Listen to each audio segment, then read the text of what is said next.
আসসালামু আলাইকুম প্রিয় দর্শক শ্রোতা, কেমন আছেন সবাই? আশা করি আলহামদুলিল্লাহ আল্লাহর অশেষ রহমতে সবাই অনেক বেশি ভালো আছেন। প্রিয় দর্শক শ্রোতা, ইতিমধ্যে আপনারা সবাই জানেন বাংলাদেশে আওয়ামী লীগ সরকার থাকাকালীন বাংলাদেশের রিজার্ভে টানা পড়েছিল।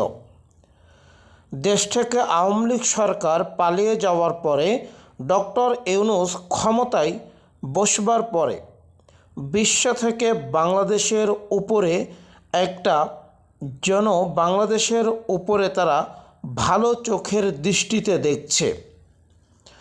বাংলাদেশকে ইতিমধ্যে IMF টাকা দিতে চায়নি, কিন্তু ইতিমধ্যে ডক্টর ইউনূসের জন্য বাংলাদেশকে 7,740 কোটি টাকা দিচ্ছে IMF।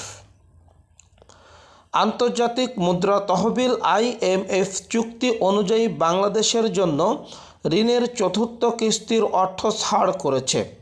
চুক্তি অনুসারে IMF চতুর্থ কিস্তিতে বাংলাদেশকে 645 মিলিয়ন বা 64 কোটি 50 লাখ ডলার ঋণ দেবে, যা বাংলাদেশি মুদ্রায় 7,740 কোটি টাকা। পাশাপাশি নতুন করে আরও 750 মিলিয়ন বা 75 কোটি মার্কিন ডলার অতিরিক্ত ঋণ সহায়তা দেবে এই IMF। বুধবার 18 ডিসেম্বর IMFের এক বিবৃতিতে এ তথ্য জানানো হয়েছে। সংস্থাটি মনে করছে বাংলাদেশে একটি অন্তর্বর্তী সরকার গঠিত হলেও দেশটির অর্থনৈতিক কর্মকাণ্ড উল্লেখযোগ্যভাবে স্লোথ হয়ে পড়েছে, ফলে চলতি অর্থবছর শেষে প্রবৃদ্ধি 3.8% নেমে আসবে। বিবৃতিতে IMF বলছে 2025-26 অর্থবছরে বাংলাদেশকে অর্থনীতির চাঙ্গা হবে। অর্থনৈতিক প্রবৃদ্ধি 6.7% উন্নীত হবে।